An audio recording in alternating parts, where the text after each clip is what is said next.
En las rotaciones anteriores llegamos a llevar a tocar el punto de hidatidosis pulmonar. El tórax, ¿no? Sí, doctor. A ver, recién no se acordaba a su compañero, ¿no? Sorprendente, sorprendente. Porque cirugía ya llevaron, ¿no? ¿Aló? Sí, Sí, doctor. ¿Cirugía ya llevaron?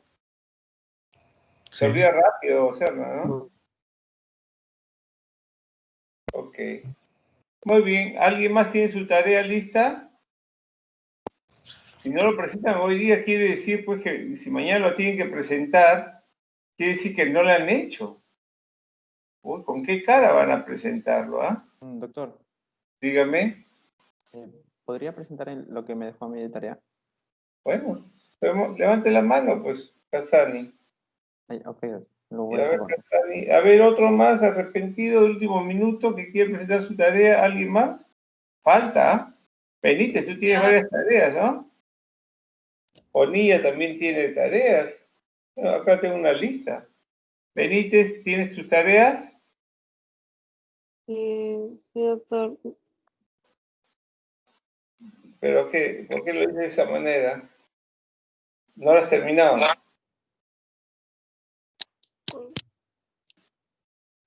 Vamos, Casani. Bonilla, ¿terminaste tus tareas? Sí, doctor. Bonilla. Doctor, sí, doctor, usted me dejó que leyera un poquito más sobre sepsis para ampliar ¿Lo tienes o no? ¿Lo tienes Sí. listo? Ya, ok. Primero Casani. Casani, vamos.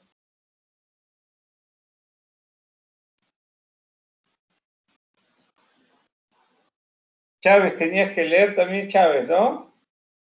Sí, doctor, buenos días. El problema es que estuve buscando tanto en inglés como en español sobre el virus Delta que no requiere de virus hepatitis B y, doctor, no pude encontrar. Bueno. ¿Me podría brindar una orientación más o menos donde, o sea, Sigue buscando. ya, Sigue doctor? buscando hasta mañana. Sí, Pero ya. ¿tiene literatura que dice que no necesita? Doctor, hasta ahora todas las que he consultado en inglés, porque consulto más que bibliografía en español e inglés, no encontré. En No, portugués. portugués no, doctor, solo consulté en inglés. Busca portugués, busca francés. Ya, doctor, voy a probar. Pero pásame ahorita en tu archivo los artículos que han consultado Ya, doctor. ¿ya? Para ir mirando. Sí, Y doctor, mañana también lo presentas. ¿Quién va a presentar a primera hora mañana? ¿Alguien más? ¿A quién le dije que era mañana a primera hora, que amplíe un poquito más? ¿Algo? No, a nadie, ¿no? Cabrera, ¿no? Lo del Plasmodium. Cabrera es Plasmodium, ¿no? Y Chávez,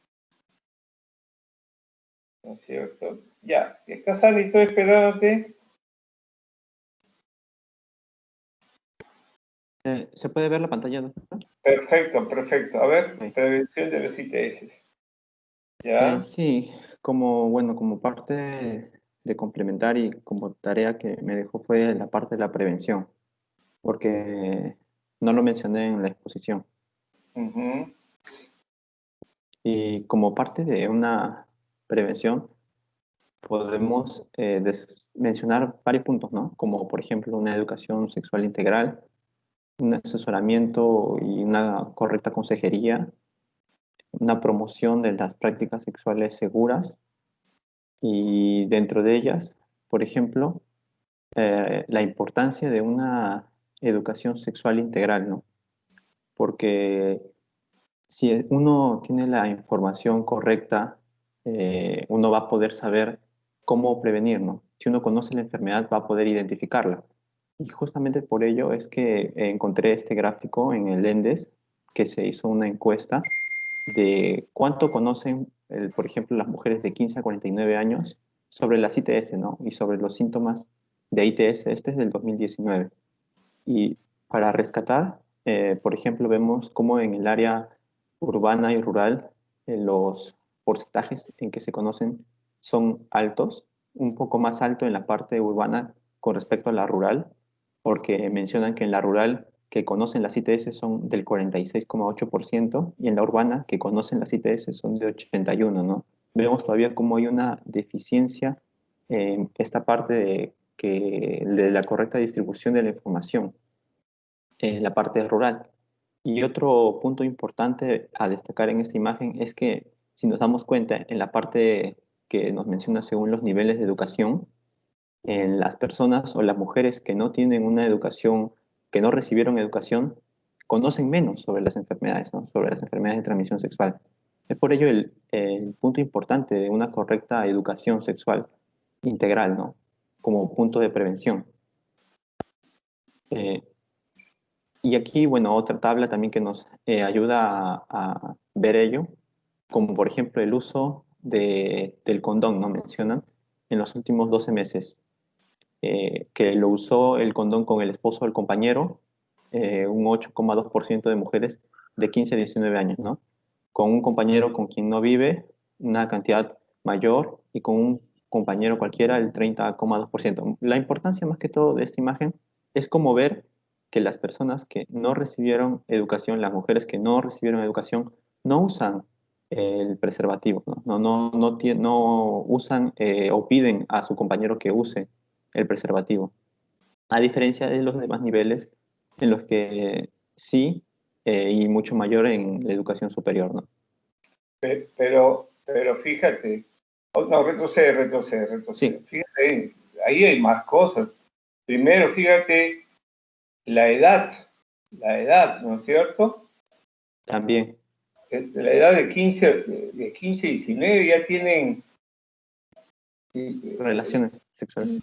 con compañeros con quien no vive por lo menos 40%, cualquier compañero 30%, pero esposo o compañero 8%. O sea que para eso 15 años, ¿ah? Estás hablando de relaciones sexuales de 15 años. Y o sea, teóricamente es pareja segura. Por eso que no usan. Claro, por eso no se usa el preservativo. Pero no sabemos cuán seguro será, pues. Y la otra cosa es bajo, menos del 50%, ¿no es cierto? Y así al paso cualquier compañero, 26%. Es terrible. El uso de preservativo es muy, pero muy bajo.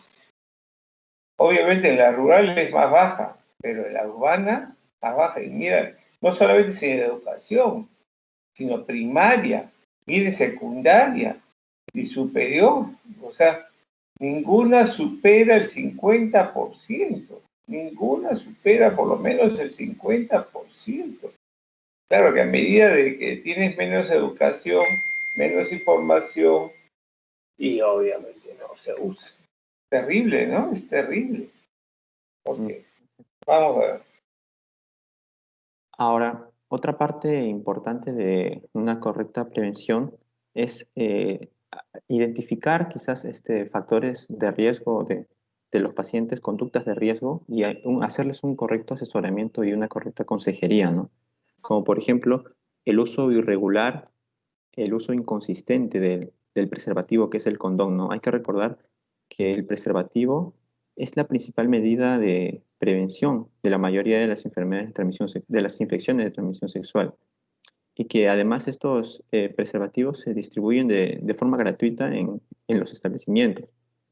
Y nosotros como futuros médicos o como estudiantes, cuando hagamos alguna recomendación, tenemos que conseguir que las personas reciban la información correcta. Y no solo basta con hacerles la entrega del condón, ¿no? Sino enseñarles también cómo es el adecuado uso de este. También se pueden identificar cuáles son factores de riesgo como relaciones sexuales casuales que tiene el paciente, ¿no? O relaciones con múltiples parejas sexuales, ¿no? Conductas de riesgo que lo pueden predisponer al desarrollo de alguna infección de transmisión sexual.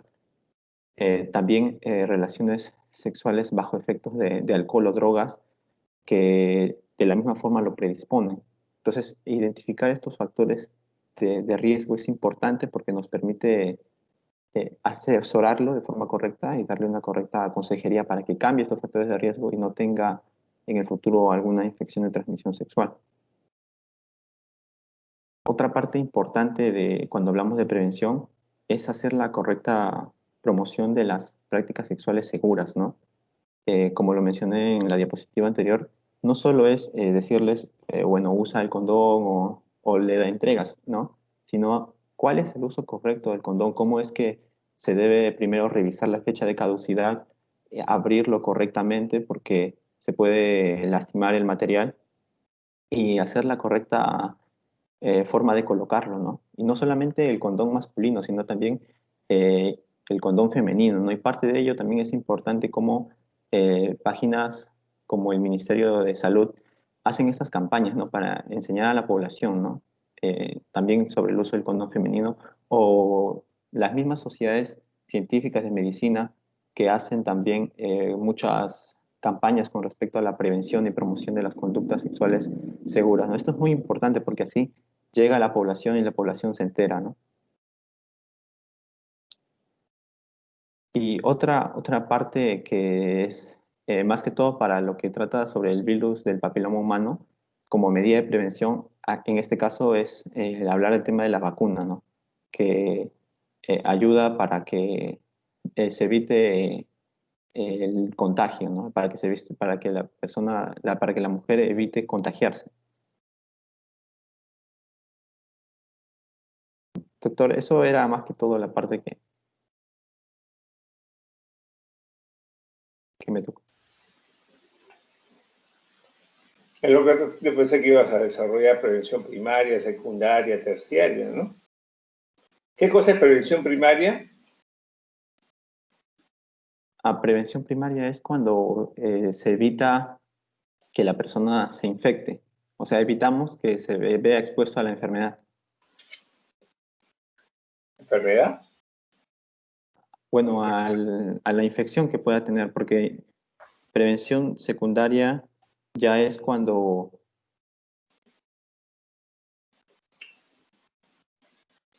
No recuerdo muy bien, doctor. No revisé esa parte de prevención primaria y secundaria. No está puesto, ¿ves?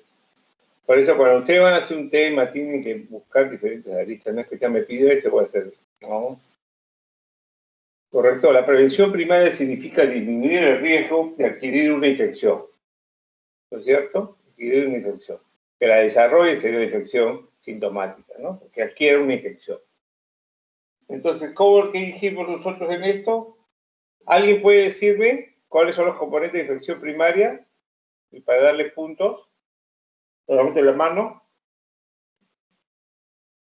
Para disminuir el riesgo, doctor, con medidas preventivas como la información, doctor, como lo mencioné. Educación y vacunas, ¿no es cierto? Educación y vacunas. Esa es prevención primaria. Los muditos van a tener su calificación bien, por ser muditos, ¿ah? ¿La prevención secundaria qué significa? Es actuar al inicio del problema para su diagnóstico precoz, doctor. Más o menos. Prevención secundaria significa que ya tengo la infección. Entonces lo que tienen que hacer es el diagnóstico temprano y el tratamiento oportuno, ¿no? Diagnóstico temprano y tratamiento oportuno. ¿Y la terciaria? Es más que todo para tratar de disminuir las posibles complicaciones que pueda presentar el paciente. Esas secundarias, tratamiento oportuno. La terciaria significa que ya fui tratado, me estoy recuperando, estoy rehabilitando si había cierta discapacidad y físico-mental, y obviamente me voy a reinsertar en la comunidad, ¿no? Entonces, cuando uno desarrolle un tema de prevención, tiene que desarrollar estos 3 puntos, ¿no? La otra cosa es que hay infecciones de transmisión sexual que solamente se transmiten por esta vía, pero hay otros agentes que se pueden transmitir por otras vías además de la sexual. ¿Me puedes mencionar 3? Por ejemplo, doctor, no sé si el sexo oral o se refiere a otra aparte de... infecciones que además de transmisión sexual se transmiten por otras vías?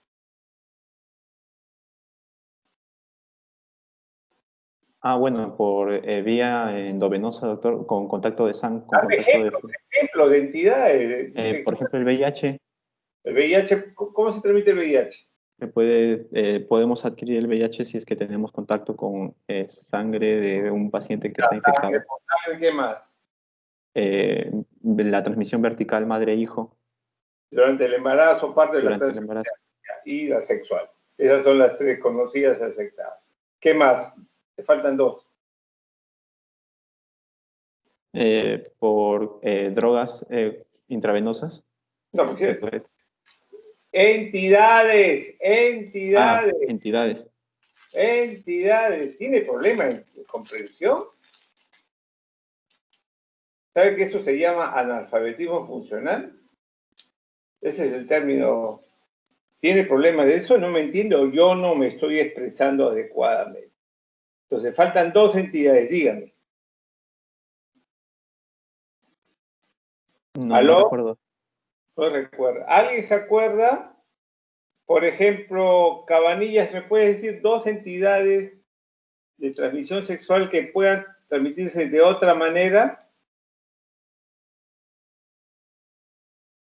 Doctor, buenas tardes. Buenas tardes. Bueno, vía de transmisión para VIH podría ser vía Se sexual, llama otra, dos. vía vertical, como lo mencionó mi compañero. Otra, VIH ya dijo el ejemplo de VIH, dame otra. Otra entidad, por ejemplo, el HTLV1, también vía sanguínea, vía sexual, ¿Qué más? también madre e hijo, por la lactancia. Lactancia, ¿no? Dentro de la lactancia. Ah, ok, te falta una más. Sífilis también por vía sexual, de repente. De repente es vía sexual, pero ¿qué otras vías tiene de transmisión? También por vía sanguínea. También de madre a hijo. ¿Sí? Uh-huh. ¿Sanguínea cómo sería? Por contacto. Contacto, o sea, por...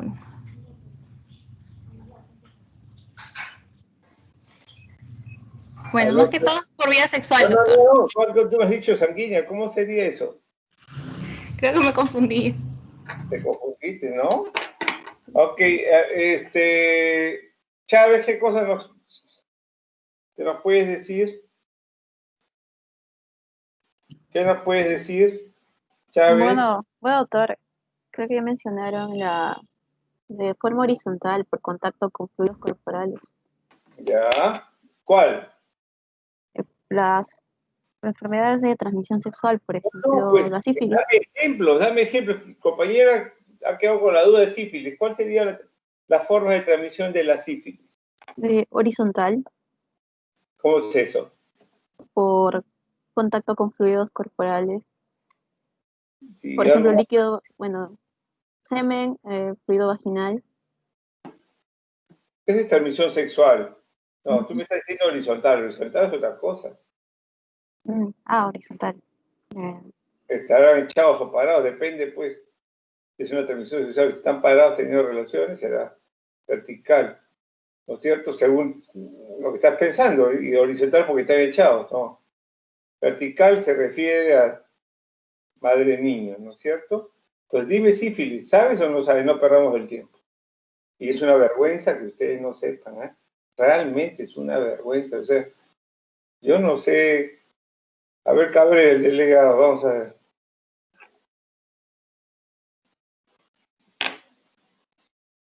La pregunta es clara, ¿no, Cabrera? La pregunta es clara, ¿no? Cabrera. Sí, doctor, lo escucho. Ya pues, contéstame. La sífilis, ¿cómo sería horizontal, dice su compañera? Con relaciones sexuales, doctor. No, pues eso es transmisión sexual, horizontal. Si tiene chancro, ese chancro tiene tiene contacto con una herida del paciente, es por contacto. Había leído que la sífilis secundaria también se transmite hasta con el roce de las manos, doctor. No sé qué tan cierto sea eso. Sí, eso es lo que he escuchado. Pero no me cambies de tema, te estoy preguntando, ¿cuáles son las formas de transmisión de la sífilis en general? Sexual y contacto cutáneo, doctor, por el chancro. Sanguíneo, transfusiones, puede estar madre-niño, ¿no? Durante el embarazo, durante el parto, principalmente, ¿no? Ok. Y otra entidad, a ver, dígame barrios, a ver. Sí, Una doctor. entidad más que se transmita aparte de la vía sexual. De madre a hijo en caso de la gonorrea y también clamidia. La clamidia es sexual, ¿no? Es sexual principalmente, ¿no? La gonorrea es sexual, es por canal, ¿no es cierto? Al niño, ¿no? Parto. Sí, por parto, ¿no? Ok. De resto, ¿no? ¿Qué más? Una más, Cabero. A ver, dame. Dame una más, Cabero. Bueno, por infección por cándida. Uy, la cándida es también transmisión sexual, ¿sí? Pero estamos hablando, ya, ok, como una infección de transmisión sexual clásica. Cándida está metido, sí, pero no es de las mejores. Pero dime, ya que me estás mencionando cándida, ¿cuál sería? A ver, ¿cómo serían las vías de transmisión? Bueno, se puede contagiar por vía sexual, ¿no? Formando el síndrome de flujo vaginal, pero también afecta por infección cutánea, por vía cutánea. Principalmente afecta, bueno, se puede ver en uñas, por ejemplo, o incluso en boca. Se puede... ¿Se me escucha? Sí lo escucho, pero no es el mejor ejemplo, ¿no? Dame otro ejemplo. De otro tipo de enfermedad. Bueno, la tricomona. Por ejemplo, por ejemplo, en el caso de mujeres que están infectadas y al momento de sentarse en el urinario, no tienen buena higiene y otra mujer también puede contagiarse. Ya, dame otro por ejemplo. Fluidos. Otro ejemplo que sea más grosero. A ver. Estaba pensando, Bellido.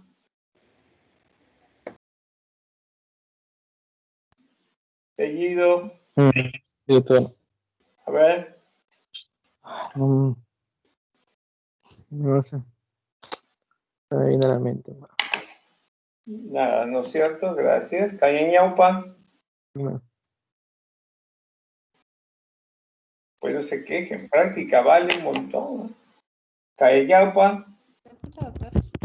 Te escucho, a ver. Dígame. ¿Aló? Doctor, también el virus de hepatitis. La hepatitis se puede contagiar vía sexual y vía sanguínea. ¿Cuál virus de hepatitis? ¿Cuál? El virus de hepatitis B. B. ¿Cuáles son las formas de transmisión del B? Bueno, vía vertical, madre a hijo, vía sexual y vía sanguínea. Y horizontal, ¿no? En los chiquitos por saliva. La C también, ¿no es cierto? El A. No. La A es por infección también también, ¿no? Ajá, oral anal, sí. Anal, ¿correcto? Podría ser. Ok, ¿alguien más? A ver, vamos a ver la oportunidad. Cabrera mencionó, ¿no? Cárdenas, está calladito, Cárdenas. ¿Alguna otra que recuerdes?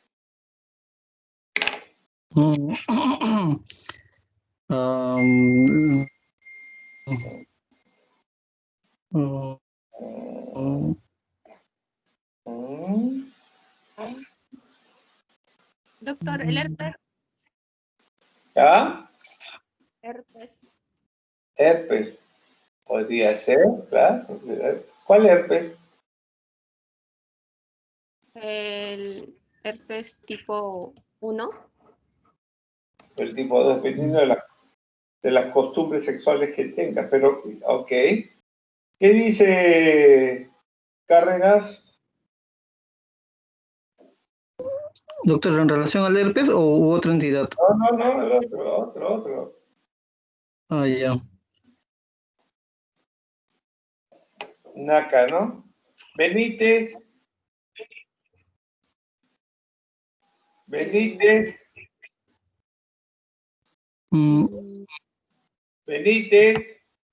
Se fue Benítez, ¿no? Se fue Benítez, se fue. Muy bien. Benítez se fue, ¿no? Bonilla.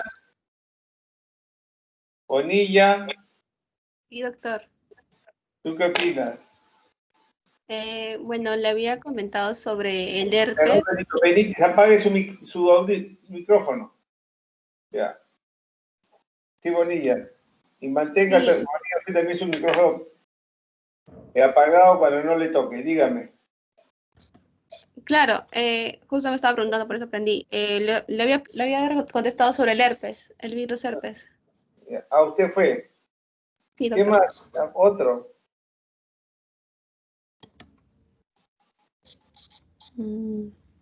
La gonorrea, aunque creo que eso ya lo mencionaron, doctor. Ya mencionaron. ¿Qué más?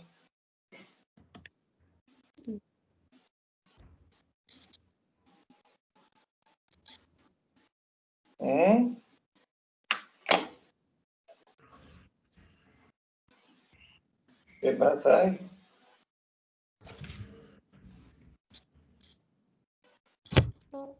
Disculpe, ¿Sí? el virus del papiloma humano por afectación viene por contacto sexual y anorrectal. Claro, papiloma puede ser por contacto, puede ser por transmisión sexual, principalmente. Por lo menos tiene una más, ¿no es cierto? Y así tienen que pensar que, recuerden, cuando se habla de infecciones de transmisión sexual, claro, se les conoce más por su transmisión sexual, pero tienen otras formas de transmisión, recuerden, ¿ya? Eso es bien, bien importante. Y en realidad, de eso están bien desinformados, ¿ah? Ok, ¿quién más iba a presentar? Bonilla, ¿no? Bonilla. Sí, doctor. Justo estaba conversando con mi compañera Benítez y ella me dijo que sí podría presentarlo primero. Y creo que sí. Benítez. Vamos, Benítez, ¿cuál es su tema? Pues tiene varios, creo, ¿no? Okay. A ver, Benítez. ¿Por qué quiere presentarlo antes? ¿Se va a escapar? No, mi tema era el del Anion Gap, como lo había levantado mi mano hace rato. Ya, pues, Anion Gap, entonces. A ver, explique su Anion Gap. Tiene unos 10, 15 minutos para eso. A ver, vamos.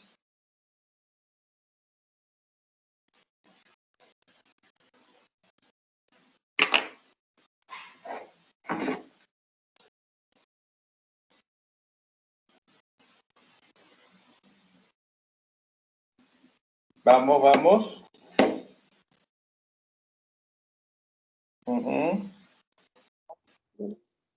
Bueno, buenos días, doctor, compañeros. Para hablar sobre el Anion Gap, sobre todo, bueno, el Anion Gap va a ser conocido también como una brecha aniónica plasmática o como el anión restante, que sobre todo va a ser el resultado por una diferencia, sobre todo, una diferencia entre el catión mayor del plasma, el cual va a ser, en este caso, el sodio, y la diferencia con los aniones mayores, que van a ser el cloro y el bicarbonato. Sobre todo, esto va a deberse a una ley de la electroneutralidad, el cual nos dice que debe existir un equilibrio exacto entre ambas cargas. Entonces, debe ser igual tanto en cationes como en aniones. Ahora, cuando medimos esto, vamos a tener que estos componentes va a quedar un espacio. Este espacio en el cual podemos ver es la cantidad de estos aniones que son los no medibles y del cual va a llamarse la brecha aniónica. Ahora, vemos que esto está formulado con esta fórmula. Pues, va a ser que es el sodio menos la suma de estos aniones, que es el bicarbonato con el cloro, y esto me debe dar el valor de 10 miliequivalentes por litro. El valor normal va de 10 más menos 2 miliequivalentes por litro. Y vamos a encontrar que el anion gap se va a presentar en dos formas. Primero vemos ahora con el anion gap cuando está aumentado. Bueno, tenemos que recordar que este anion gap se va a dar sobre todo esta alteración en una acidosis metabólica. Esto porque la acidosis va a tener sobre todo el pH va a estar disminuido y metabólica pues porque hay una caída del carbonato. Y esto también, bueno, y esto compensado por el PCO2 que también va a estar disminuido. Para esta anormalidad del gap aumentado, ¿cómo se va a dar? Cuando el bicarbonato está disminuido y esta brecha aniónica va a estar aumentada. ¿Esto por qué? Porque hay una sustancia ácida que va a liberar hidrogeniones y esto va a hacer que se consuma este bicarbonato. En la parte anterior veíamos que el bicarbonato medía 24, ahora vemos que mide 14 y que el cloro está igual. Entonces, a esto se le va a llamar una acidosis metabólica con un anion gap aumentado o también llamada la normoclorémica. No hay una diferencia de este cloro. Entonces, ¿cómo se comprueba? Porque cuando se reemplaza esto, el sodio, bueno, vemos que 142 menos la suma de esto, de 108 más 14, todo la diferencia me va a dar 20 milequivalentes por litro. Entonces, esto va a ser mucho mayor al valor normal. Ahora, ¿esto por qué puede ser causado también? Esto va a ser causado por que sea una cetoacidosis, ya sea por una inanición, un diabetes o alcoholismo, también por la acidosis láctica, o también por intoxicación, que sea por el metanol, el telinglicol o salicilato, y también en casos de insuficiencia renal. Ahora, cuando vemos que el anion gap es normal, esto va a ser porque vemos que el catión, el sodio, está normal y vemos que aquí el bicarbonato ha disminuido de nuevo, pero que la brecha aniónica está igual. Entonces, ¿qué es lo que ha aumentado? Ha sido el cloro, porque va a absorberse una mayor cantidad de cloro para poder equilibrar, porque aquí ya no se ha consumido bicarbonato por alguna sustancia que se haya añadido, sino porque se ha perdido bicarbonato. Entonces, esto cuando vamos a reemplazar en la fórmula, nos va a salir que el valor va a ser de 10 mil equivalentes por litro. Esto se encuentra en los valores normales del anion gap. Entonces decimos que es una acidosis metabólica que tiene un anion gap que es normal o también llamado hiporclorémica. ¿Por qué? Porque el cloro es el que ha aumentado. Antes veíamos que el cloro era de 108, ahora va a ser de 118. Esto para una compensación, porque mediante la ley de la electroneutralidad que les comentaba, esto debe estar equilibrado. ¿Y esto por qué va a estar causado? Puede estar causado por una pérdida que sea gastrointestinal, ya sea por diarreas o fístulas pancreáticas, intestinales o biliares, y también por pérdidas renales. Y bueno, doctor, esa sería la explicación de la anion gap. ¿Alguien quiere comentar la explicación? Casani, ¿te convenció la explicación? Casani. Sí, doctor. ¿Sí? Me perdí la hiperclorémica. A ver, ¿cómo era la hiperclorémica? Vente, ¿por qué te pasa rápido?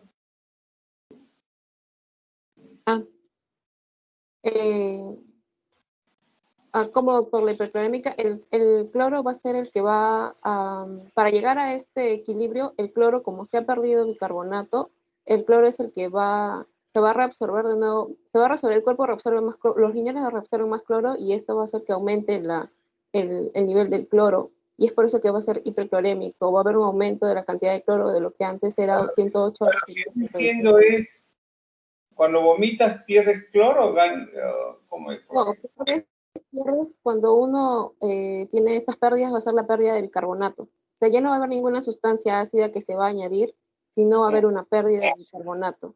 Y esto hace que el cloro... Por resorción. Disculpe, doctor. ¿Cómo es que se incrementa el cloro?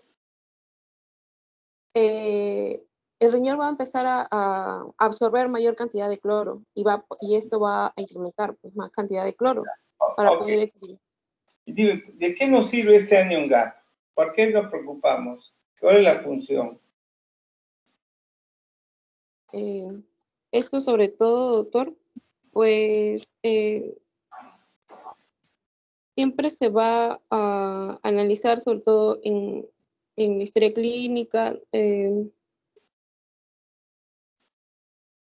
porque siempre el paciente va, cuando el paciente sobre todo presenta una acidemia por acidosis metabólica, va a haber un descenso del bicarbonato, un descenso plasmático, ya sea por el que se consuma este bicarbonato. Se ha utilizado dos términos. Ha utilizado acidosis y ha utilizado acidemia. ¿Cuándo usa acidemia y cuándo usa acidosis? Usted lo ha mencionado. Acidemia es cuando se da en sangre, cuando es en sangre. ¿Cuál es el que te indica acidemia? ¿Alguna prueba te dice acidemia? Cuando el pH está disminuido. Lo da el pH, ¿no es cierto? El pH te da acidemia. ¿Y cuál es lo que te da acidosis? Es cuando vemos el descenso, sobre todo del bicarbonato. Pero podría ser aumento también del CO2, ¿no es cierto? CO2, acidosis respiratoria, acidosis metabólica. Entonces, cuando ustedes hablen de acidemia o alcalemia, es el pH. Cuando ustedes leen gases arteriales dicen acidemia o alcalemia, ¿no? Y cuando van a hablar de acidosis respiratoria y metabólica, buscan bicarbonatos, buscan PCO2. Pero hasta ahora no me responde de cuál es la utilidad del anion gap. ¿Para qué hacemos esa fórmula?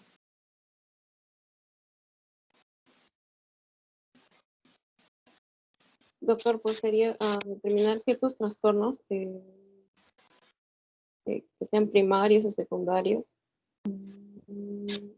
Para determinar algunos trastornos, ¿no es cierto? Uno, por ejemplo, acidosis metabólica, intoxicación por glicerol, por aspirina también, ¿no? Por ácido salicílico, etcétera. ¿No es cierto? Es como una herramienta para ver qué está sucediendo, hacia dónde podemos orientarnos en el manejo del tratamiento de manejo ácido básico. ¿Alguna pregunta? ¿Alguien quiere preguntar algo? Bonilla. Sí, doctor. No tengo preguntas a mi compañera. No, tu exposición. ¿O tú eres tu exposición o era Chávez? Bonilla es tu No, exposición. doctor, era mía. Sí, ahora te la comparto. No estoy preguntando para que haga preguntas, quiero ya su exposición. ¿Sobre qué es? Era para mejorar la exposición de sepsis 3 y 2 y SIRS. Nada Ya, más. a ver. Sí, pero ¿qué cosa? ¿Qué aspecto? ¿Qué vas a mejorar? Solamente era precisar algunos conceptos. Creo que hay una idea en común que mientras revisaba artículos hay una idea en común que se ha podido sacar de ellos. Y eso es lo que quería transmitir. A ver. Muestra.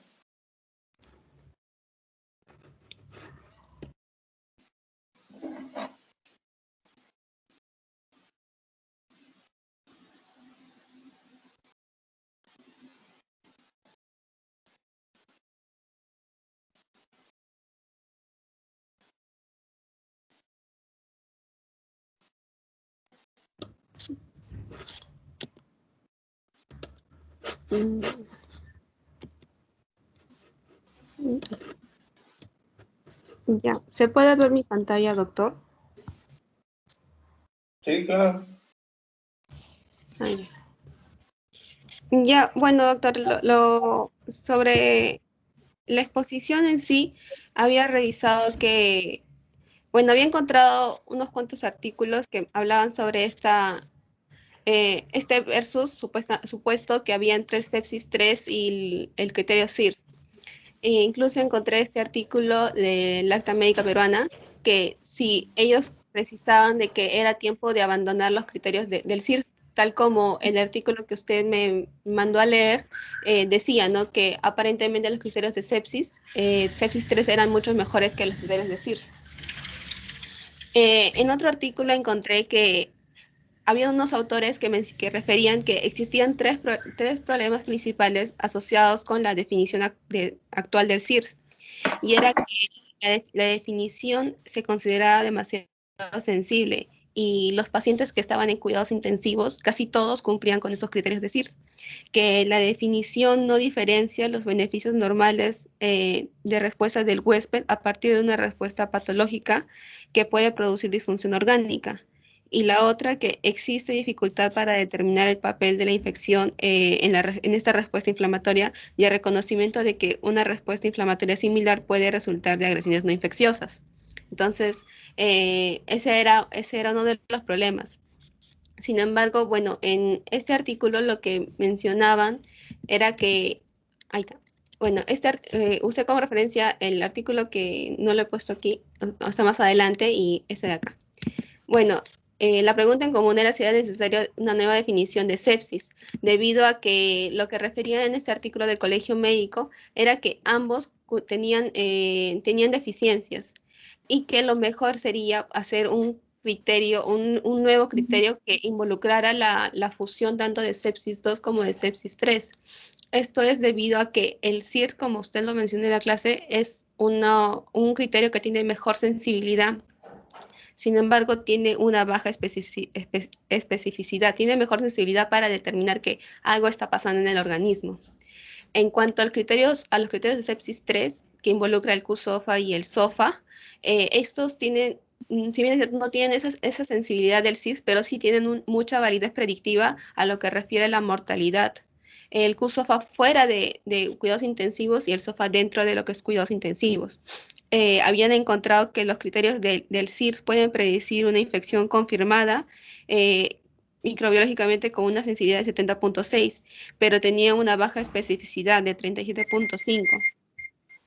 Y eso se ha visto, eso ha sido referenciado por otros estudios. Entonces, estos son los criterios CIRS. Y bueno, con respecto a los criterios QSOFA, que como menciono, son mejores para predecir mortalidad, también tiene sus deficiencias. Y es que en cuanto al criterio QSOFA, que supuestamente es el que se usa se tendría que usar antes del SOFA para ver si tiene mayor de 2 o más criterios, mencionan algo sobre el estado mental alterado. Si bien es cierto, toman como referencia al Glasgow, mencionan que no es tan específico y que que el estado mental alterado puede llevar a la persona que está evaluando a criterios subjetivos, y que no iba a ser tan objetivo la valoración. Esa es la escala SOFA. Luego, esto ya era lo que correspondía al artículo en sí que se me había dejado, que era de qué trataba, ¿no? Y la importancia de definir al paciente. Un ratito. ¿Puedes ponerme la escala SOFA? Y puedes interpretarla, a ver. ¿Puedes interpretarla? ¿Cuáles son los valores que yo tengo que darle importancia? ¿Cómo se lee esa escala SOFA? Bueno, la escala SOFA se hace después de haber hecho una valoración con el QSOFA, por el hecho de ser más rápido. La escala SOFA usa 6 criterios y evalúa los 6 sistemas: el sistema nervioso central con la escala de Glasgow, la función renal con la creatinina y la valoración de la diuresis. En cuanto si la escala de Glasgow, en cuanto al sistema nervioso central, si la escala de Glasgow es 15, la puntuación va a ser 0. Mientras más va decayendo el nivel de conciencia del paciente, mayor va a ser el puntaje. Igualmente va a ser para los valores de creatinina y diuresis. Mientras menores sean los valores, mientras más grave esté el paciente, mayor va a ser el puntaje. Y es igual para todos los sistemas: hepático, coagulación, a nivel respiratorio y cardiovascular. ¿Y hay un corte? En el momento en que se... ¿Hay un corte? corte, un punto de corte para decir entre 0 y 4 cuáles son los más malitos? No he revisado eso, doctor, pero no sé si le puedo decir si es a partir del 3, 4, porque por lo que veo acá están usando drogas vasoactivas y eso quiere decir, bueno, si usamos los criterios de CIRS, el uso de drogas vasoactivas ya estaría en un choque séptico. Entonces, ¿Estás adivinando? sí, doctor, si no lo reviso y mañana le puedo contestar. Yo creo, ¿no? Si lo revisas mejor, ¿no? Si piensan venirme a tontearme, a hacerlo light, están equivocados, ¿ah? Si están mal acostumbrados. La otra cosa, aquí ya no se usa dopamina, ¿no? Sí, es una cosa cuando salió.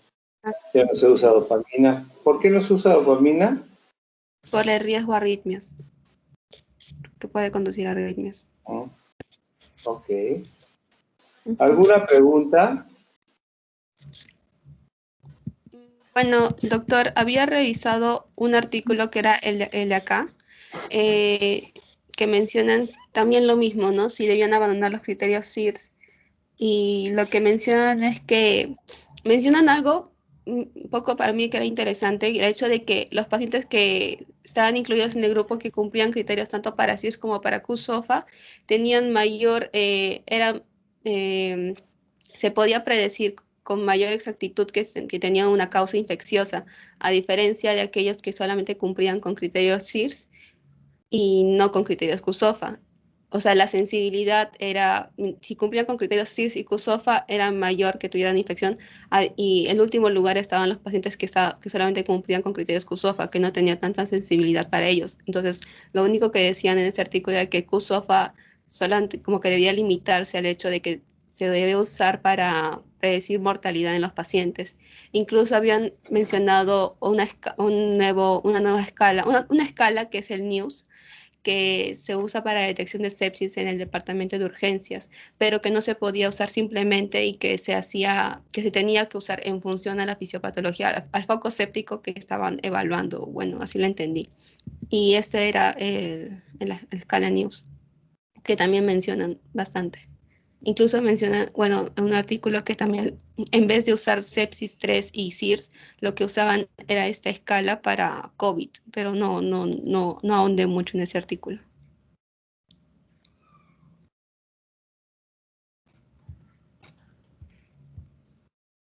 Para mañana eso, ¿no?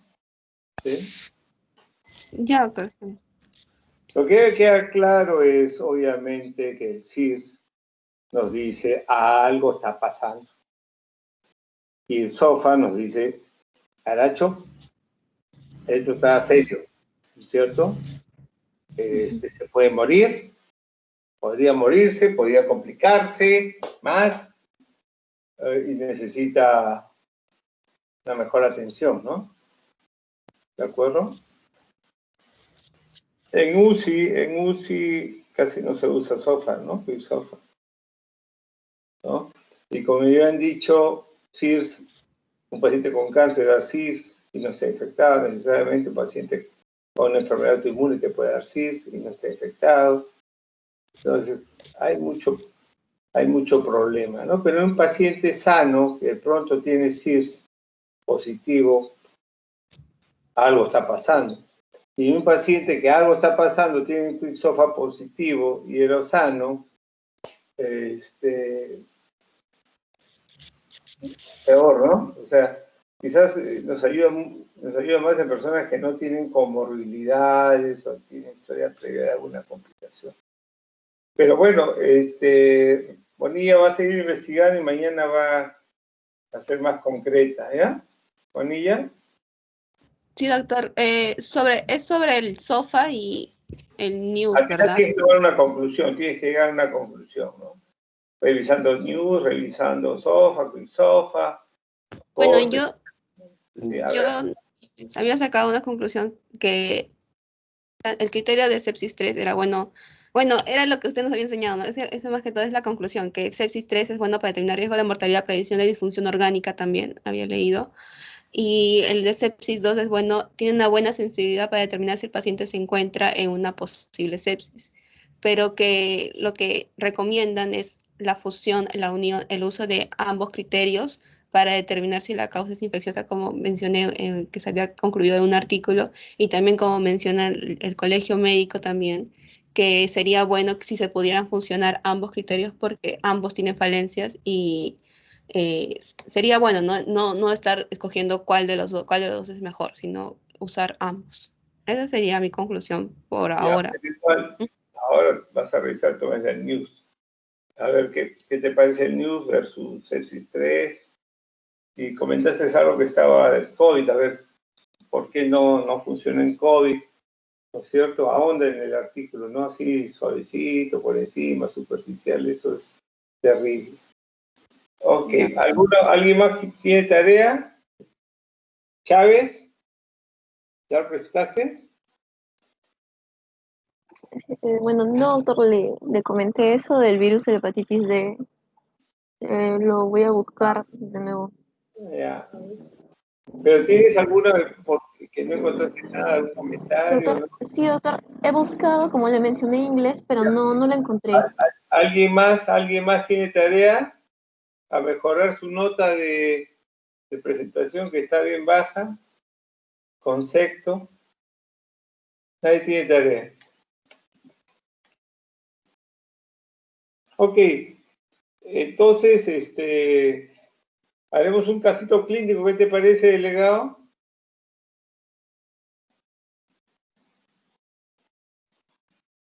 Sí, doctor, estaría bien. ¿Sí? Ok. Entonces, es un paciente de 40 años de edad, divorciado, diabético de larga data que toma metformina, hipertenso, prostático, tiene hiperplasia benigna prostática, tiene prostatismo, molestias, y que hará una semana hace un cuadro de retención urinaria, y tienen que colocarle pues un catéter, ¿no? Un catéter. Y a la semana comienza a hacer fiebre. Fiebre de 39 grados, malestar general, su frecuencia respiratoria 22, tiene 100 de temperatura, un hemograma con 20.000 leucocitos, con desviación a la izquierda, neutrofilia, hay linfopenia, hay eosinopenia, y se le empieza terapia antibiótica con ceftriaxones, se lo hospitaliza, ¿sí? Se le empieza con ceftriaxones 2 gramos intravenoso, y a las 48 horas tenemos el resultado, que es una Escherichia coli beta-lactamasa de espectro extendido. Y en el urocultivo también crece una Escherichia coli beta-lactamasa de espectro extendido. No tenemos antecedentes de urocultivos previos en el caballero. ¿De acuerdo? Ok. Vamos a darle. ¿Está claro? Repito el caso. Yo voy a apagar el micrófono, le voy a dar 5 minutos y lo van a conversar entre ustedes. Unos 10 minutos le voy a dar para que conversen y dígame. Doctor, disculpe, el paciente estaba, ¿cómo había ingresado al hospital? No lo llegué a entender bien eso. Hemodinámicamente estable, con frecuencia cardíaca de 100, con frecuencia respiratoria de 22, con 39 grados de temperatura, con malestar general. Estaba despierto, ¿correcto? Como es diabético, le tomaron la glucosa y estaba volando la glucosa, tenía como 150 de glucosa en sangre. creatinina en 0.8, urea en 30, electrolitos dentro de límites normales. ¿Ok? Ya el resto usted tendrá que pedir examen si le parece que es suficiente. Cabrera, ¿estamos de acuerdo? ¿Está claro la pregunta? Sí, doctor, está claro. Gracias. Perfecto. ¿Qué horas son? 1:17. Ya vamos a darle 10 minutos. Vamos a darle hasta las 13:30. ¿Ya? Para que discutan ustedes, yo voy a desconectar el micrófono para que ustedes conversen, revisen y obviamente escriban todo lo que les parece, diagnóstico, ustedes decir, ok, este paciente, cómo presentarlo, ¿no? Es un paciente tal. Entonces, ¿cuál es el problema principal? Las preguntas, ¿no es cierto?, que deben de hacerse ustedes y después ya qué diagnóstico que se pide, agente teológico que se pide y cómo se trata. ¿Ya? ¿Listo? Entonces, va a casar tiempo, va a preguntarle a todos. Y así va a ser todos los días. Ok.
como dicen los gringos, sharp o clock. Vamos. ¿Estamos listos ya? ¿Estamos listos?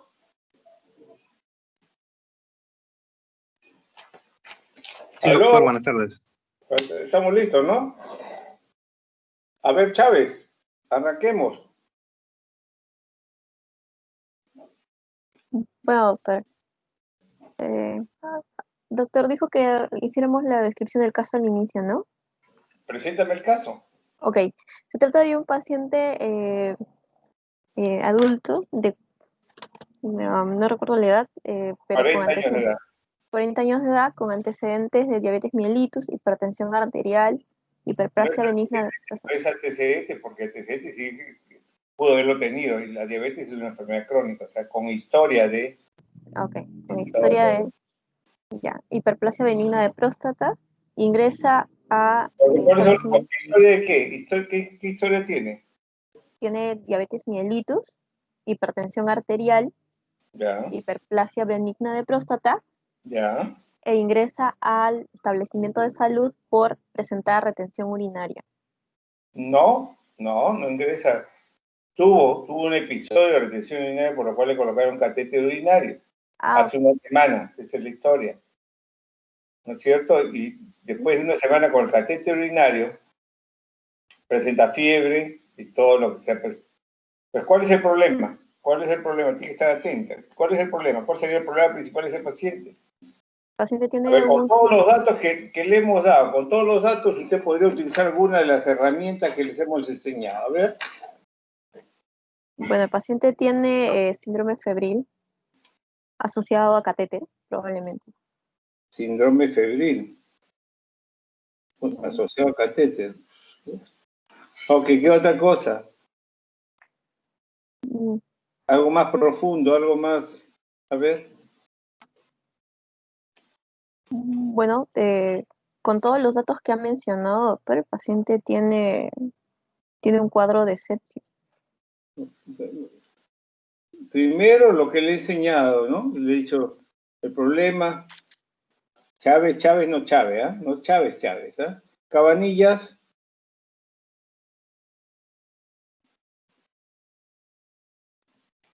Cabanillas. Ya, Cabanillas 0. No contesta. Bonilla. Doctor, buenas tardes. Buenas tardes. Doctor, disculpe, la compañera Cabanillas hace unos minutos me indicó que tenía un problema familiar, doctor, y por unos minutos se iba a ausentar. Ya, ok, mientras tanto tiene que ser. Perfecto. Vamos, Bonilla. Sí, doctor. ¿Sí? A ver. Bueno, se trata de un paciente que... A ver, empieza de nuevo, sí, porque Chávez no Chávez. Ya, vamos.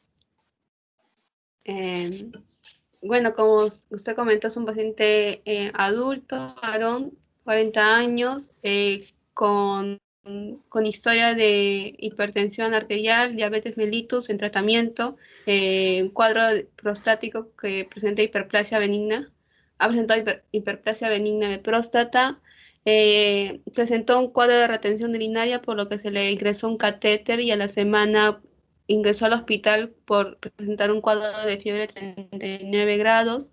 Le hicieron análisis y estaba con leucocitosis con desviación izquierda. Se encontraba hemodinámicamente estable y se le trató con ceftriaxone 2 gramos vía intravenosa. Tenía taquicardia, tenía frecuencia respiratoria aumentada. Y cuando usted ve un paciente, ¿usted le ingresa un catéter? ¿Ese es el término? ¿Ingresar un catéter al paciente? Usted ha dicho ingresar un catéter al paciente. ¿Es correcto el castellano? Le insertó un catéter. Ah, insertar un catéter, ¿no? Colocar un catéter. Pero no ingresar, ¿no? Ok. ¿Listo? Entonces... Bueno, le hicieron el urocultivo y hemocultivo al paciente y salió que, o sea, mientras estaba en tratamiento, a las 48 horas salió que el agente bacteriano era Escherichia coli BLE. Ni resistente. Ok. Imaginemos que todavía no tengo no tengo los resultados, ¿no es cierto? Entonces, ¿cuál es el problema principal de este paciente? Mire, todos le hemos dado una serie de datos. Usted podría utilizar alguna herramienta para enfocar al paciente, poner como problema esa herramienta. Serían el criterio CIRS, doctor. ¿Por qué? ¿Por qué CIRS? O CUSOF.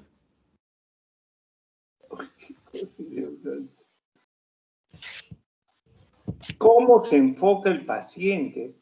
Por Dios. Bueno, el paciente es inmunocomprometido, doctor. ¡Ay, Dios mío! Benítez. Benítez.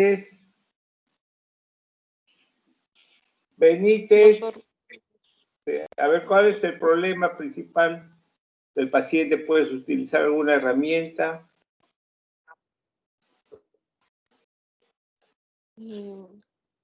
Bueno, el paciente va a tener criterios de CIRS, doctor.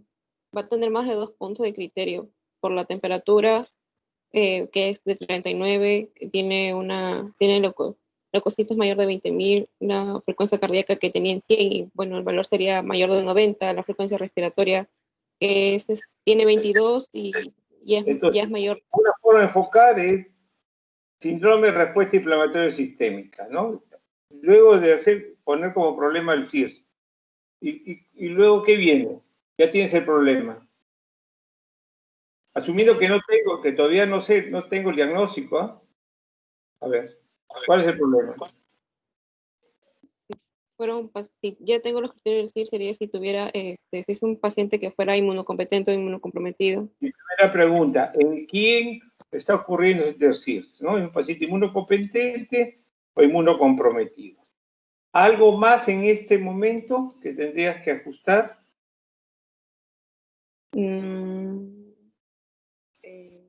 Bueno, si es en el caso del paciente, bueno, sería un paciente inmunocomprometido y ver si ese problema... Todavía no vamos a ver pacientes. Cuando tú dices inmunocompetente y inmunocomprometido, ¿qué más tienes en esta parte? Cuando tú pones inmunocompetente y inmunocomprometido, ¿qué más te interesa?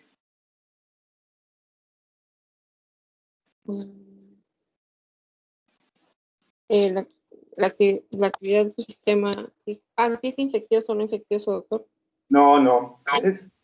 Esa es la otra pregunta. A ver, Cárdenas. Benítez le pregunté, ¿no? Sí, doctor. Doctor, disculpe, ¿sería su sistema inmune si estuviera su componente inmune? ¿Cómo es eso? A ver.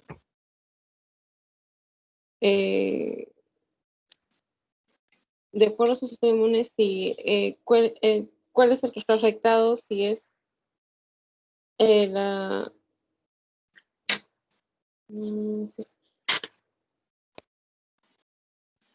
si es humoral o si es celular. Fagocitario, humoral, celular, ¿no es cierto? Eso me interesaría. Todavía no tengo datos sobre fagocitario, tendría que hacer una historia para ver si es falla de inmunidad celular. Y la segunda pregunta, ¿cuál sería? Bueno, aquí sería si es de origen infeccioso o no infeccioso. ¿Quién habla? Benítez, doctor. Ya. Si es infeccioso o no infeccioso. Ya, si no es infeccioso, ¿qué es? Si es infeccioso, ¿Cómo dividido? El no infeccioso es si es neoplásico o no neoplásico. Ya, ¿y si es infeccioso? Por un proceso que sea generalizado o localizado, ¿no es cierto? Ok, hasta ahí llegamos, ¿sí? ¿Qué otra herramienta podrías utilizar si no fuera CIRS?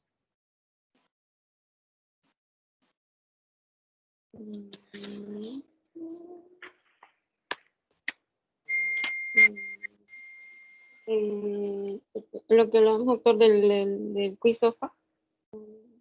Chávez no, sino, ¿cómo está? Cárdenas. Aló, doctor. De otra forma, podrías poner el problema principal del paciente. Utilizando la herramienta QSOFA, doctor. No. Para el enfoque. Espérense, vamos a ver todavía más adelante. ¿Qué problemas tiene? ¿Qué signos? ¿Qué síntomas tiene el paciente? El paciente tiene fiebre mayor a 39 grados. Pues entonces podría ser síndrome febril, como mencionó Chávez en un momento, ¿no es cierto? Pero ella se fue, síndrome febril, punto hepativo al catéter. No, espérate. ¿Ok? Entonces podríamos tener eso. Pero más me iría hacia el síndrome de respuesta inflamatoria sistémica porque tengo más información para, ¿no es cierto? Entonces, si es infeccioso, Cárdenas, ¿sería un PIL o un PIG? Entonces, la pregunta sería, ¿cuáles son los criterios de PIG? Si fuese infeccioso.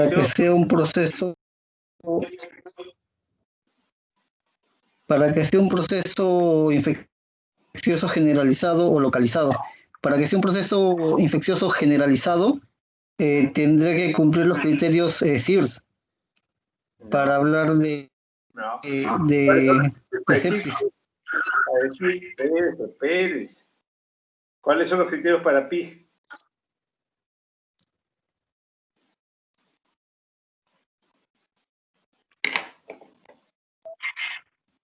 Por eso yo les dije, si van a entrar mire, delegado, conversen bien después, ¿ah? Pues yo no voy a perder el tiempo ponerle casos clínicos si no están en la calle, no revisan, no estudian.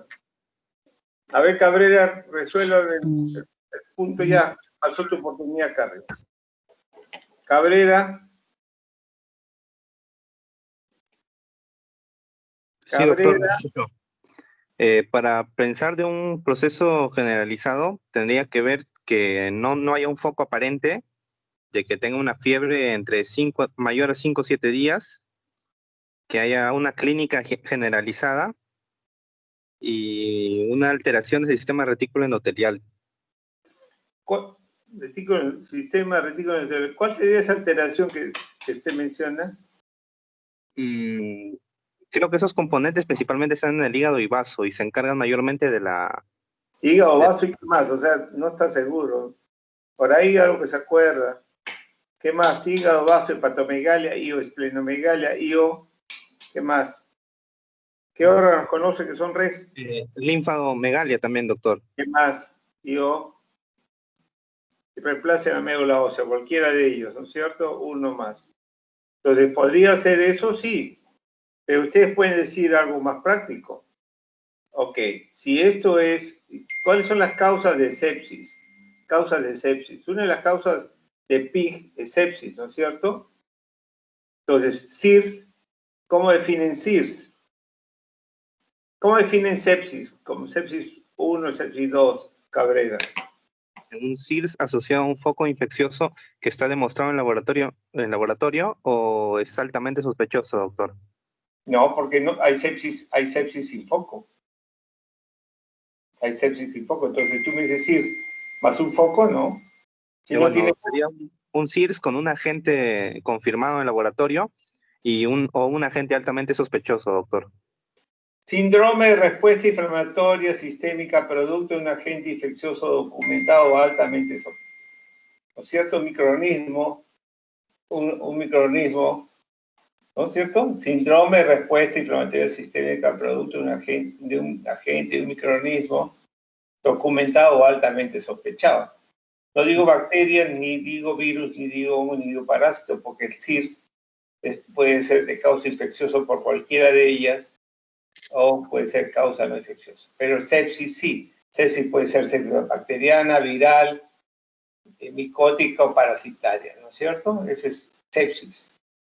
¿Correcto? Sería el síndrome de respuesta inflamatoria sistémica, producto de un agente documentado altamente sospechado. Ese para sepsis 1 y sepsis 2. Y sepsis 3.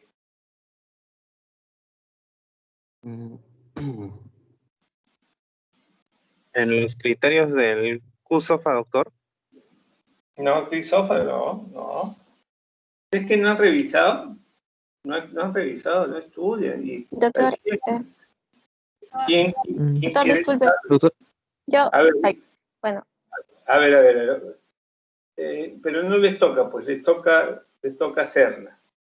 Primero voy a terminar y después ya perdió su oportunidad. Serna. Vamos, Serna. Les he dado 10 minutos para que enfoquen. No es el primer caso que vemos, ya este es el tercer caso, la forma de discusión, el enfoque. ¿No es cierto? Hemos hecho una con hongos, con candia, la otra la hemos hecho con estafilococo. Hoy día estamos usando que me dirán que Escherichia coli, qué tipo de microorganismo es. Serna no está, ¿no? ¿Se fue Serna? La sepsis, en cuanto a la sepsis 3, doctor, se define la sepsis como una disfunción orgánica que compromete la vida y es producto de una respuesta inflamatoria no controlada.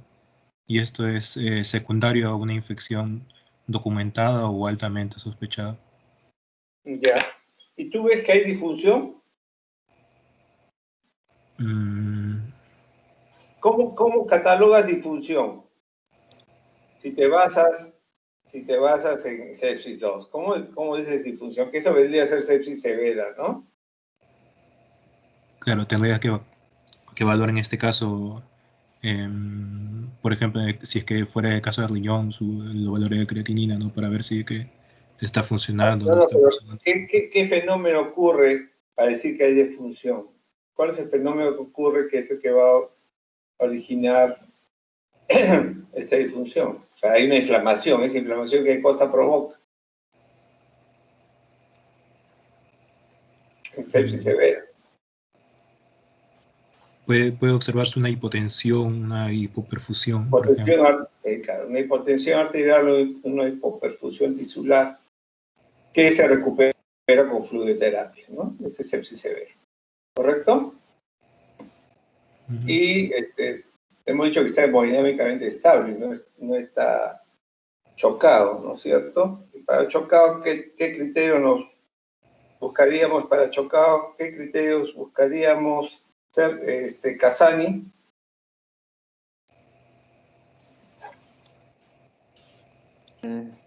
Sí, doctor.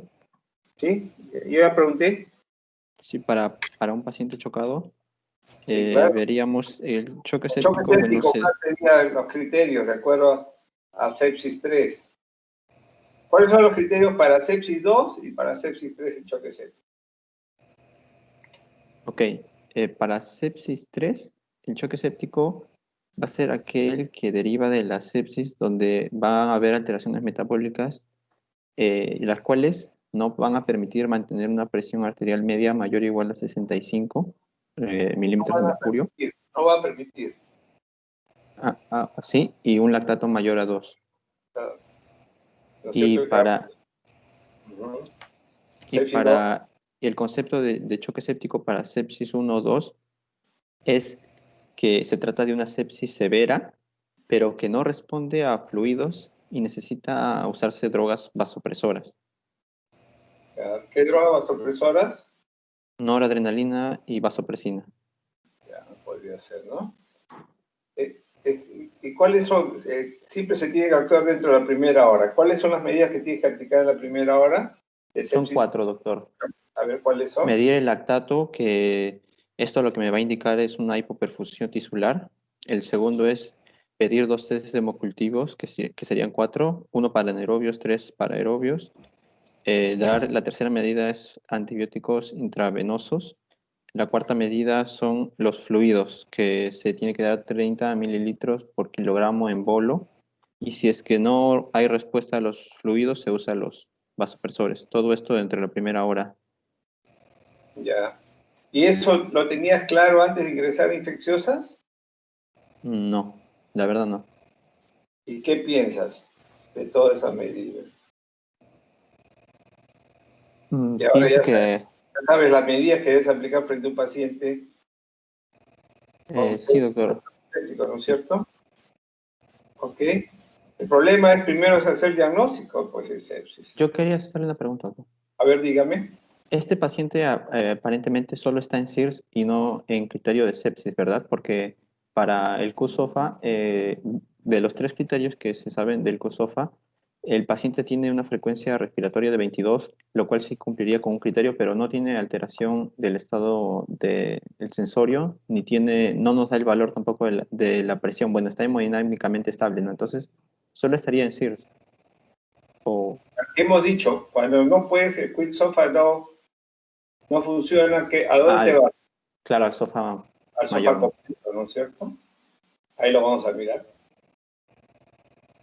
¿No es cierto? Y el PIC, la herramienta del PIC, tú puedes usarla con los criterios que les he enseñado, pero si ya tienes un SIRS y sospechas un agente infeccioso documentado altamente sospechado, ese PIC se convierte automáticamente en sepsis. ¿No es cierto? Si tú mides la presión y miras que está menos de 65 y le mides lactato y tiene más de 2 y peor si hay de 4, ya tienes el diagnóstico de choque séptico. Y si fuera no infeccioso, neoplásico, no hay historia de neoplasia de este paciente, podría ser diabetes descompensada, ahí, pero hay una correlación importante de los hechos, ¿no? ¿Cuál es la relación? Cañañaupa, ¿cuál es la relación que... ¿Ah?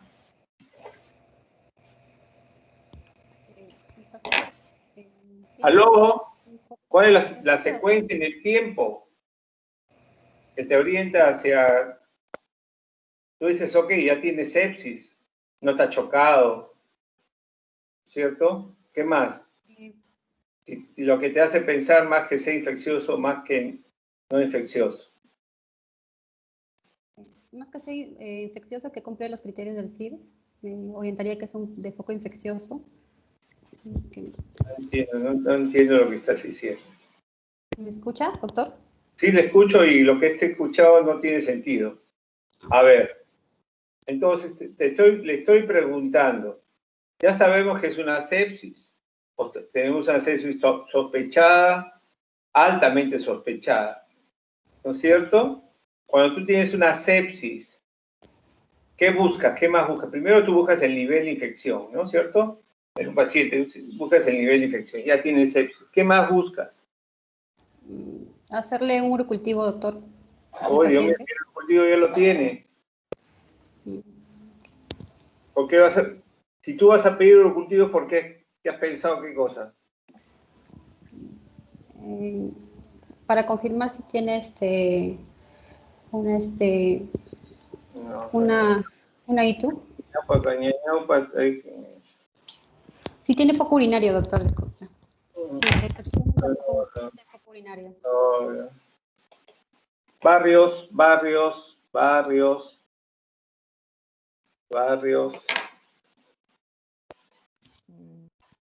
Sí, doctor.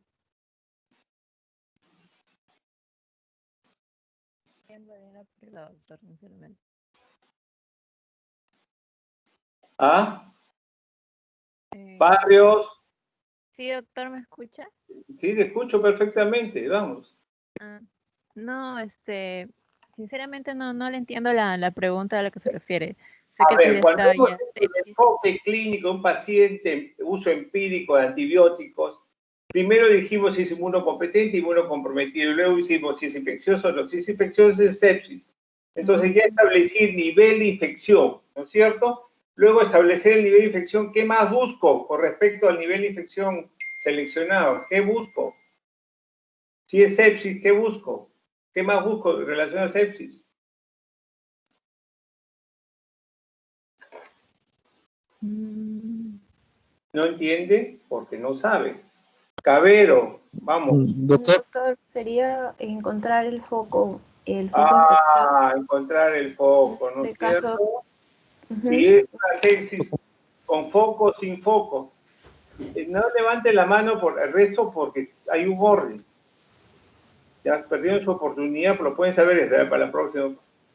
Ok, entonces, con foco, ¿no es cierto?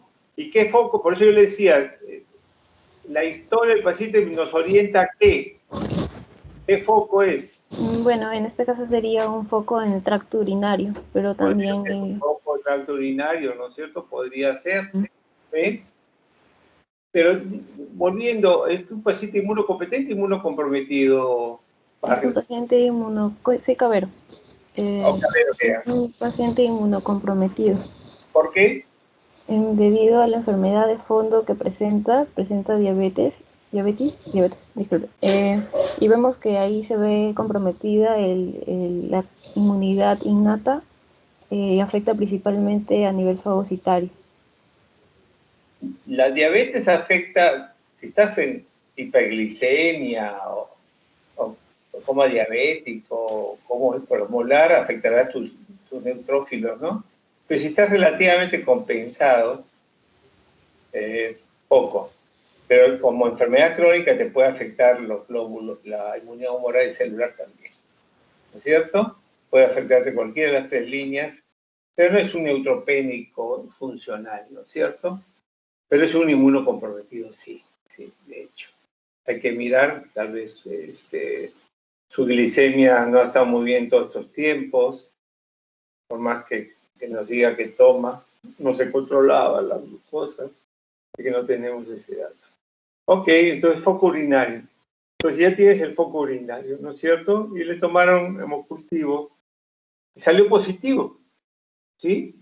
Entonces la pregunta, Bellido, ¿cuáles son las posibilidades cuando tú tengas te hablen de un paciente que tiene urocultivo positivo? O sea, un paciente que tiene urocultivo positivo y te dice, doctor, o estás haciendo tu internado y el asistente te dice, a ver, Bellido, un paciente, ármame la historia, ármame las posibilidades diagnósticas de un paciente que tenga, no hay historia del paciente, urocultivo positivo, 100.000 unidades formadas de colonia por mililitro. ¿Cuáles son las posibilidades? ¿Cómo interpretar ese urocultivo? Eso lo hemos hecho. A ver. Bellido, y ahora aquí sí, como ya hemos terminado con Bellido, levante la mano el que entiende la pregunta, el que sabe la pregunta, etc. A ver, Bellido. No lo entendí bien. ¿Cómo interpretas? ¿Cuáles son las posibilidades cuando tienes un paciente con urocultivo positivo? A ver, ¿cuáles son los diagnósticos que puedes hacer? ¿Cuáles son los diagnósticos que puedes hacer cuando hay un urocultivo positivo? Lo puedes pensar. Cuando hay cultivo positivo, un ITU. Una posibilidad es un ITU. ¿Qué más? ¿Qué otra posibilidad? Puede ser una enfermedad de transmisión, una ITS. No. Ok. ¿Alguien quiere lanzarse? A ver, Chávez, ¿quieres lanzarse? Porque empezamos de nuevo con usted. Chávez. Bueno, doctor, cuando se encuentra el urocultivo, se debería preguntar si es una bacteriuria sintomática o asintomática. Ok, entonces la otra posibilidad, o sea, si tienes un urocultivo y miras al paciente, voltean, siempre miren al paciente, ¿no es cierto? Si el paciente está tranquilo, no tiene molestias, tiene 50 años, tiene 40 años, prostático, no sé si anteriormente a que le colocaron la sonda, tuvo catéter o si tiene costumbre de relaciones sexuales anales sin protección, ¿no es cierto? Entonces, podría ser una colonización urinaria, podría ser una bacteriuria sintomática, ¿no? Y la otra es que realmente tenga una infección del tracto urinario. Pero miren al paciente. Le han colocado un catéter. El 100% de las personas tienen catéter urinario.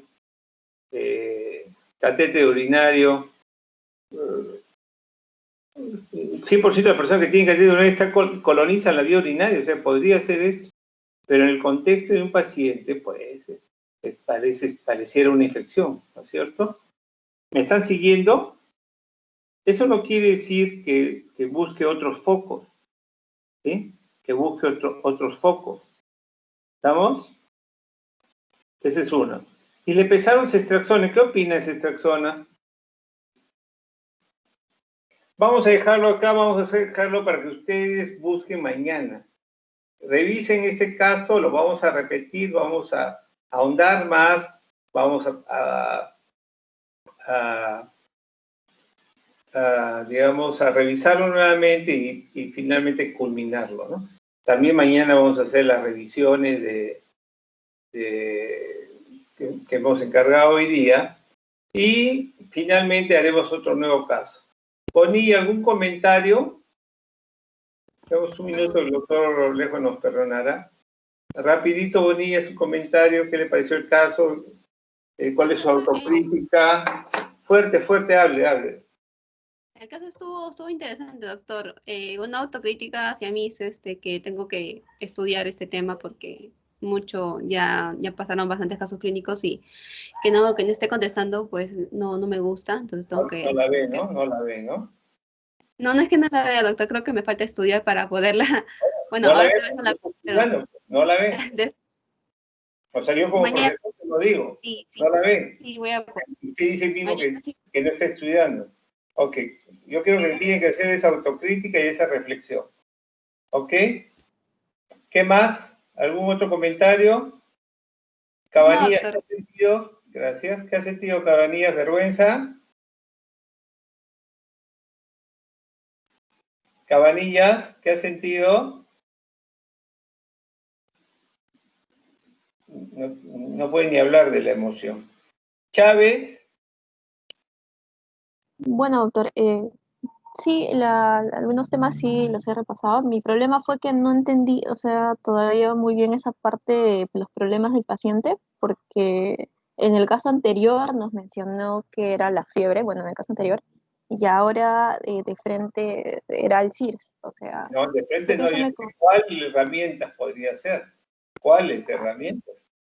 Tú me dijiste, síndrome febril asociado a catéter. Yo no estoy de frente a esto. O sea, primero es el problema es fiebre, el problema es irse, el problema es diarrea, ¿no es cierto? Ajá. Después vamos a ver, yo no sé si es el catéter. Ya, doctor, entonces cuando se refiere entonces al problema también, entonces utilizamos los datos que nos ha dado para catalogar si es CIRS, o sea, en este caso, por ejemplo. Oiga, doctora, ¿usted no le enseñaron a hacer manejo sí, doctor. Es igualito, simplemente que busca los criterios CIRS. Ya, doctor, ahora sí lo entendí bien. Recién se da cuenta. Okay. Tenía algunas dudas sobre ello. Nada más. Mucha duda de quinto año, me preocupa. Usted debería preocuparse más. Barrios, ¿quieres hacer alguna mea culpa? Doctor, disculpe, ahorita están que nos llaman para pasar la lista y descargarla de diseño, disculpe. Entonces, listo. Espero que mañana tenemos 3 horas, o sea que la van a pasar, pero espectacular. Solamente quiero pasar la lista antes que se vayan.